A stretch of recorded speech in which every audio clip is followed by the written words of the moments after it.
प्रिय साथियों, आप सभी का स्वागत है हमारे YouTube channel MKS teaching point में। आप सभी लोगों को विदित है, आप सभी लोगों का जो मामला है 6800 वर्सेस 13156, उसकी जो कोर्ट केस की सुनवाई थी वो अब 26 तारीख को लगा दी गई है। सभी का प्रयास रंग लाया है और अब ये प्रयास आगे आपको और सही ढंग से व्यवस्थित रूप से करना है, जिससे आप सभी लोगों का ये मुद्दा हल की ओर पहुँचे। तो यहाँ पर हम कुछ चीज़ें यहाँ पर डिस्कस करेंगे आज के वीडियो में, जिसमें 6800 के लिए क्या स्पेशल है, किन चीज़ों को उन्होंने ध्यान देना है, किन किन पॉइंट पर उनको नज़र रखनी है अगर वो नियुक्त पाना चाहते हैं। और अगर 13156 के जो डिसाइड मोड की बात की जा रही है, अगर डिसाइड होता है तब किसको लाभ मिलेगा, और कुछ अन्य सवाल हैं उनकी हम बात करेंगे जिन पर कोर्ट की तरफ से किए गए हैं या आपके मन में हैं, उनका जवाब क्या है। तो सारी चीज़ों को यहाँ पर हम जो है डिस्कस करेंगे। तो अगर आज का वीडियो आपको पसंद आए तो वीडियो लाइक करें, शेयर करें, हमारे यूट्यूब चैनल से अवश्य जुड़ें, जिससे आप सभी लोगों को 69,000 शिक्षक भर्ती से संबंधित महत्वपूर्ण अपडेट मिलती रहें। वीडियो स्टार्ट करने से पहले मेरा फिर से विनम्र निवेदन, अगर वीडियो पसंद आता है तो वीडियो को लाइक ज़रूर कर दें और चैनल से ज़रूर जुड़ें। तो चलिए स्टार्ट करेंगे वीडियो को और बात करेंगे यहाँ पर। सबसे पहले जो आपका मामला है वो कोर्ट नंबर 18 में सीरियल नंबर 422 पे जो है लिस्टेड कर दिया गया है। और जो आप सभी लोगों को पता है, जस्टिस आप सभी लोगों का जो है चेंज कर दिए गए हैं। जस्टिस पंकज भाटिया सर अब आपके मुद्दे को सुनेंगे और काज लिस्ट में आपका मामला पहले नंबर पर लिस्टेड किया गया है, जिसको आप यहाँ पर स्पष्ट रूप से इसको देख सकते हैं। सारी चीज़ें यहाँ पर दी गई हैं। तो ये मामला आप सभी लोग जो विचार करके बैठे थे कि अब मामला कितनी जल्दी सुना जाएगा, किस प्रकार से हल होगा, इन सारी चीज़ों को लेकर के बहुत सारी चीज़ें बाहर निकल कर आ रही थी। अब आप सभी लोगों का मुद्दा बहुत जल्दी आई होप हल हो और आप सभी लोगों को जो भी 6800 से जुड़े हुए साथी हैं उनको न्याय मिले और जो 13156 से जुड़े हुए हैं उनको भी न्याय मिले। लेकिन जो प्रबल संभावना सरकार की तरफ से है वो 6800 को प्रथम दृष्टया न्याय जरूर देना चाहेंगे।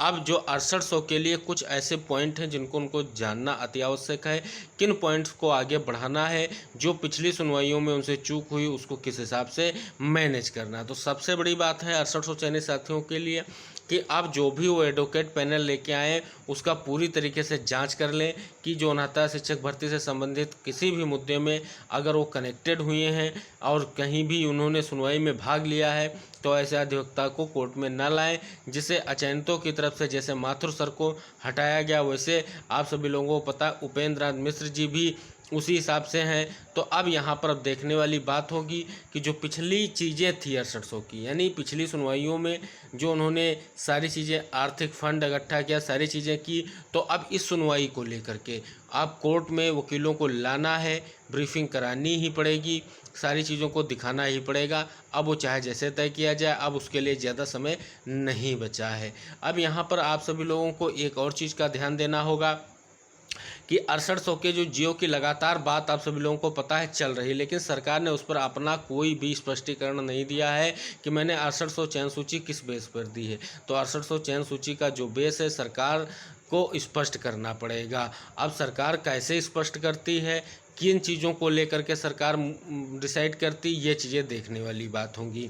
और सबसे बड़ी बात, सरकार की तरफ से कोर्ट में कौन पेश हो रहा है। 6800 चयनित साथियों को ये चीज़ें ध्यान में रखनी होंगी कि कोर्ट में पेश होने के लिए सरकार की तरफ से किसको हायर किया गया है, किसी अधिवक्ता को हायर किया गया है, ये आपके महाधिवक्ता सर जो हैं वो आएंगे। ये सारी चीज़ों को जो है उनको पहले ज्ञात करना है, जिससे आप सभी लोगों का जो मुद्दा लगा हुआ है वो लगातार सुनवाई के लिए इस मुद्दे को लगाया गया है। इसमें प्रयास चाहे कहिए, यहाँ पर माननीय धर्मेंद्र प्रधान जी से भी मुलाकात की गई थी साथियों के द्वारा, और जो यहाँ पर आज अनुप्रिया मैम से भी मुलाकात हुई है। तो यानी सारी चीज़ों को डिस्कस करने के बाद चीज़ें यही निकल कर आई हैं।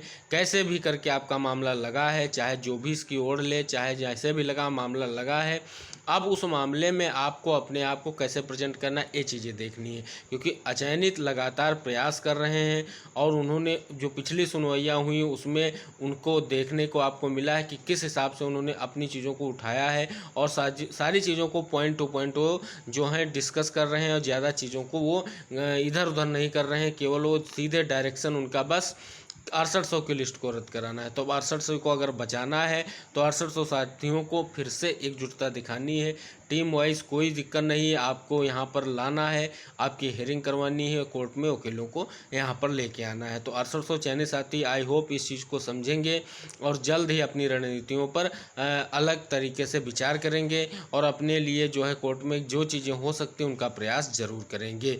अब यहाँ पर अगर बात की जा रही कि 13/156 अगर डिसाइड होता है, अगर 13/156 डिसाइड होता है तो प्रबल संभावना किसको लाभ मिलने की है।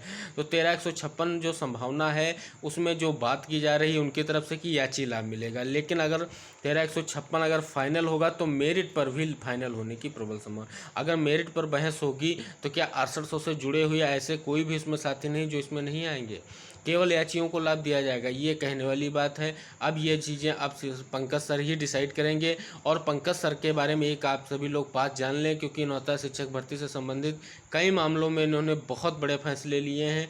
तो ये चीज़ें देखने वाली बात होंगी। उनको ही लाया गया है स्पेशल रूप से इस मामले की सुनवाई को लेकर के। तो सरकार की मंशाएं अब धीरे धीरे जाहिर होने लगी हैं कि इस मामले को अब सरकार हल करने को लेकर के विचार कर रही है।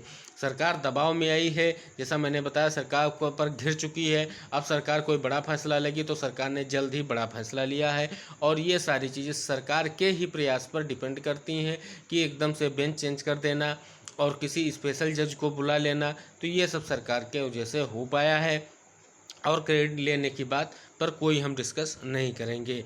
तो अगर 13/156 डिसाइड होता है तो इसमें लाभ की प्रबल संभावना 6800 को भी है और अगर सरकार चाहेगी तो 13/156 से जुड़े हुए जो साथी हैं अगर उनके पॉइंट टू पॉइंट कुछ बनता है तो उनको ज़रूर उसका लाभ मिलेगा।